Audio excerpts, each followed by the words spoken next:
Welcome to this tutorial. My name is Ian and I will be taking you through the tutorial. In this tutorial, we're going to take some of the elements we've done in other tutorials. We're going to take a pivot table, we're going to do some calculations, we're also going to take a graph, and we're going to bring them together into one sheet. Then we're going to use our slicer to be able to then interactively control both the pivot table and the chart as well. So we're going to see how we can basically create our interactive reports and dashboards by using this technique. So please make sure that if you haven't seen our other tutorials, please catch up with them. Also, please make sure that you like and subscribe our channel so you can keep up to date with all the latest tutorials we do. But let's jump into the tutorial itself. I will see you there. Welcome to this tutorial. Now, if you've been following our series of tutorials, we've gone through how to create our pivot tables. We've been showing how you can create different forms of calculations. And also we showed in the previous one how you could use graphs and also slices together to be able to create some interactivity. So what I wanted to do in this tutorial is create more of an interactive dashboard. So what we're going to do is we're going to have a table, a pivot table, and then we're also going to have a graph, and we're going to control this with a slicer. So quite a bit of detail for us to go through, and let's have a look and see how we're going to do this.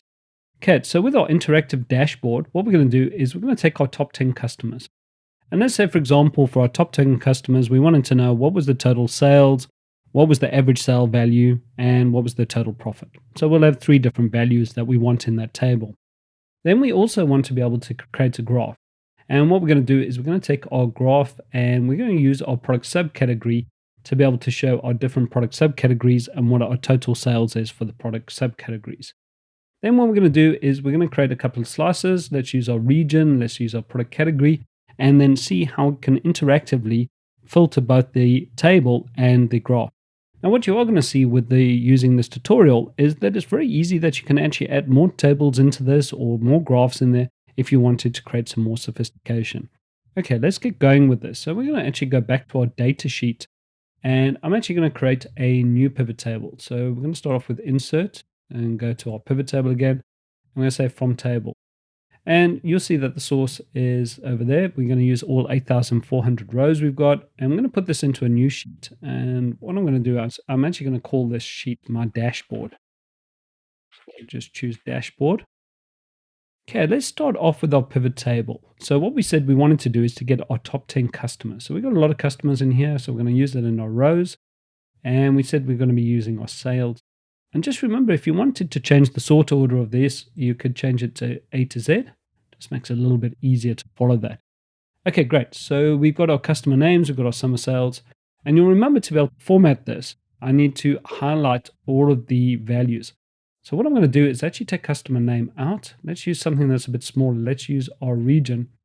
And I'm just going to highlight these sales figures, go back to my home, and I'm going to use my 1000 separator, no decimal points. So that's now formatted the summer sales. So let's just take region back out again.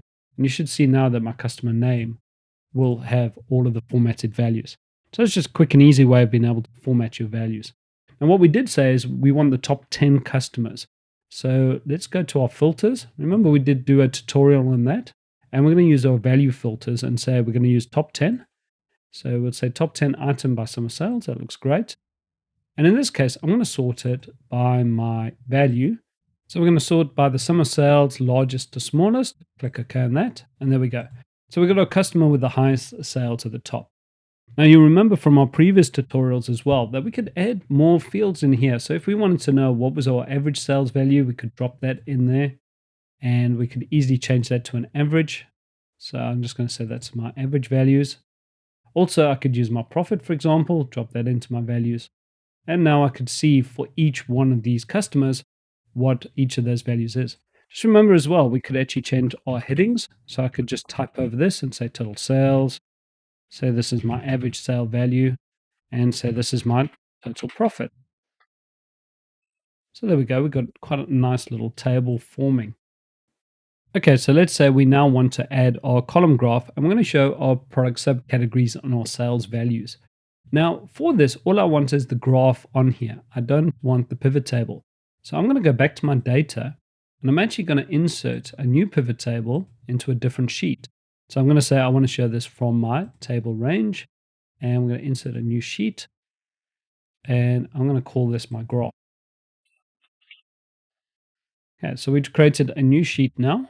And what we're going to do is we're just going to say we want our product subcategory in our rows, and we want our sales values in values. Again, we'll just format this to make it look a little bit nicer. Go to home, formatting, remove decimals. Okay, so there we go. We've now got the information that we need for our column graph. So we're going to say insert, and we're going to say that we want to use column, and we're going to use the first column graph. As you can see, quite a bit of information here. Make it a bit bigger if you wanted. Change the shape and the size.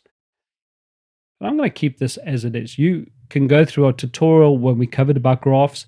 You can do quite a bit of formatting on the graph. You can, let's say, for example, actually just do one thing here. Let's just change the title. So I'm going to say sales by our different product subcategories.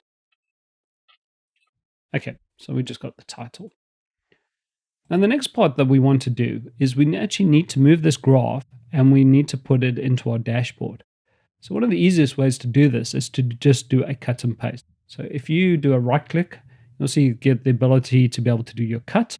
So I'm going to say cut this, go to our dashboard, and let's say we want it over here, and we're going to say we want to paste this in. So now your graph is now being placed into this sheet, the dashboard.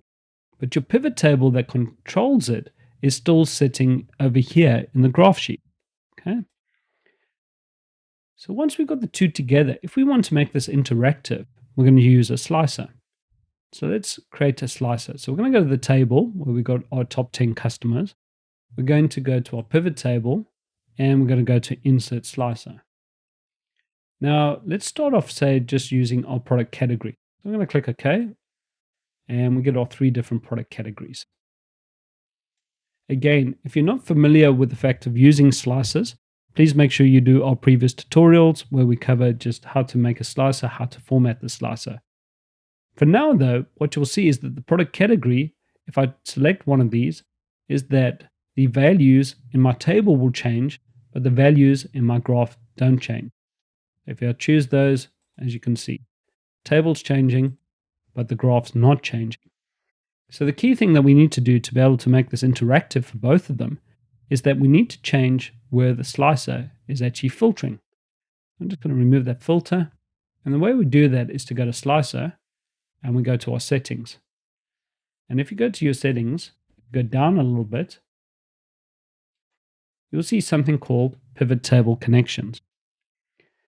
Now in this case, we also want to link the slicer to the pivot table that is in the sheet graph, because that is controlling the data that is being shown on this graph. So if you want an interactive dashboard, we've now got the slicer controlling 2 pivot tables. Right, so let's see now. If we choose furniture, and you'll see immediately now that this graph is also filtered because the pivot table that's controlling the data that's been shown on this graph is now being filtered. And there we go. That's really how we go about creating an interactive dashboard. And as I say, you could add more tables onto this, more graphs onto this, but the key part is really about choosing your slicer and then choosing which pivot tables that it's going to filter. The more pivot tables you have, then basically you can have more items on here.